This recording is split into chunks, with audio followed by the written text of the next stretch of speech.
and they can make better choices, and know themselves. That would make sense. That would make sense, because then it seems like they would be connecting with their own inner source and aligning more closely with their soul's blueprint. Exactly. Now, what about the 12th house?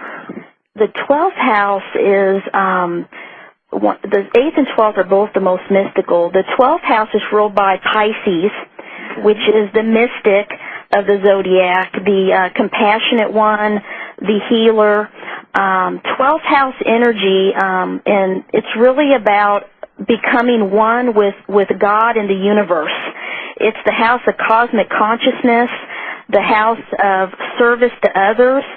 So anytime there's planets there, the person is usually drawn to the helping professions, helping those that need help, but especially working behind the scenes.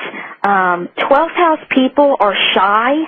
They don't like to be out in the limelight. It's really, both houses are very hidden. The personality is very hidden, where they like to kind of hide their true nature, hide their true emotions. The 12th house is known as the house of secrets and the house of illusion. So many 12th house people like to escape from the world. It's the house of escapism. So anything that is not spiritual or creative or artistic or beautiful can be very stressful to 8th house people. And Pisces people in general like to escape from the world. They don't like responsibilities and anything that's negative or anything that's dark. They like to feel, have alone time. They like to feel a connection and be creative and be spiritual in some way. They like to be alone. 12th house people have to have alone time. They are people that, are really hermits, reclusive. And sometimes, I have a lot of 12th house people tell me, I wish my family and friends would understand me, because it's not that I don't love them, it's not that I don't want to spend time with them, but I truly just have to have my alone time to function emotionally. They need that time to recharge and recoup their batteries, to go back out into the real world and to help people and deal with, everyday life. I can relate to that one. Yeah, the real world really overwhelms 12th house people and Pisces people. Because it's such a harsh, environment out there, and that's why, it's very good for 8th and 12th house people to protect themselves in some way. And the thing that I usually teach is for them to, visualize a white or yellow energy or bubble around themselves when they're in a large group or when they're in a large environment, or if they're around people that are toxic or that people that tend to hurt them.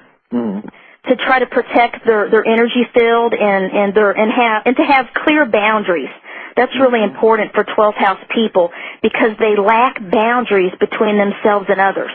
And that's their gift, and it's their curse. Because the gift is they can pick up everything in the environment. They're very sensitive.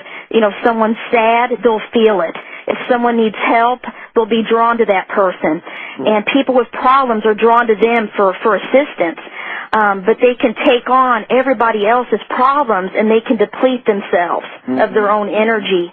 And so learning to have boundaries and learning to say no and learning, hey, I need my alone time right now. I can't help you right now. I need to, help myself. And learning to really not sacrifice themselves so much for others is a big lesson for 12th house people.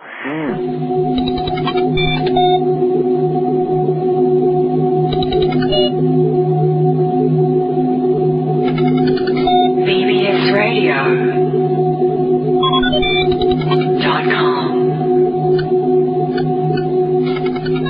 So anyway, we had just a brief little glitch there in the program. So that might be a good time to segue into another topic that I'm interested in finding out about. We just had some major alignments, the solar eclipse, the new moon, and I think Mercury went direct today. Would you like to share about the present energies and what you're feeling and picking up and what it might mean for us? Yes, and in January especially, you know, the first couple weeks of January, a lot of people felt, you know, a struggle. They felt, you know, a little bit, you know, depressed, a little bit stagnant, you know, not so much energy, you know, not feeling like they wanted to do any work, just kind of feeling blah, you know. And that's the energy that everyone experienced up until the new moon solar eclipse, which was last night. And now, basically, the next 3 days, we're still going to be feeling kind of, you know, introspective and a little bit more, you know, low energy. But that energy should start, you know, coming back this week. After about 3 days, we'll start feeling more energized and ready to you know, start and get back out into the world again. It was really a rough couple weeks energy-wise for a lot of people. Yeah, it was for me too. And Mercury retrograde, Mercury retrograde is something that, you know, affects all of us, and especially Virgo and Gemini sun sign people, or people that have a lot of Virgo and Gemini, because we're ruled by the planet Mercury. So anything with, you know, communication and when it's your ruling planet that's retrograde, what that means is that planet is usually spinning in direct motion, which means the energy is flowing, you know, positively and easily. When it goes retrograde, that means that the planet's energies are blocked. And it's basically a blockage of energy, and that's why, you know, we always talk about the planet Mercury is the planet of communication, technology, you know, anything with the written word and speaking to others, and email, telephone communication. All of those things can go haywire during a Mercury retrograde cycle. So you'll find that you'll miss email messages, miss calls, and also it's not a good time to try to debate or solve problems with others, because there's always a misinterpretation of what you're trying to say. And so it's best to wait till after Mercury goes direct to deal with any kind of issues or start anything new. It's a good time just to finish what you've already had started and to kind of wait until you start anything new or any new communication. Something else that a lot of people notice during Mercury retrograde is that people from your past will pop back into your life. And I find this probably 90% of the time whenever the Mercury goes retrograde for me. Someone I haven't talked to in a long time, like an old friend or an old client, will out of the blue email me, and it's always during Mercury retrograde. And I started noticing this, with my clients. They're like, an old friend or old boyfriend or someone I haven't talked to in years contacted me. And it's always when Mercury's retrograde, because it's kind of like if you have any unfinished business or communication, it's a good time to finish it, and people just are inspired naturally by the energy to call an old friend or call somebody they needed to, you know, hash something out with. And even though it's been years, you may hear from someone from your past, so that's something to watch out for. I have a little story to back that up, what you just said. I was estranged from my blood relatives, my uncle and aunt, and my three cousins for about 40 or 45 years. And right around Christmas time, I sent a letter out to the entire family, and I located some addresses for them. And a couple of days ago, which is during the Mercury retrograde period, I heard from both my female cousin and my uncle. And they were my female cousin thought that I was dead, and she's so excited to hear from me, and she wants to get together and chat and catch up on things.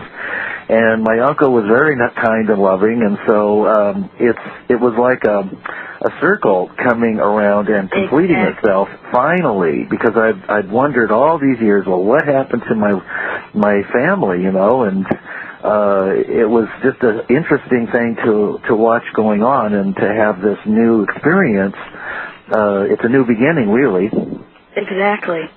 And then during Mercury retrograde.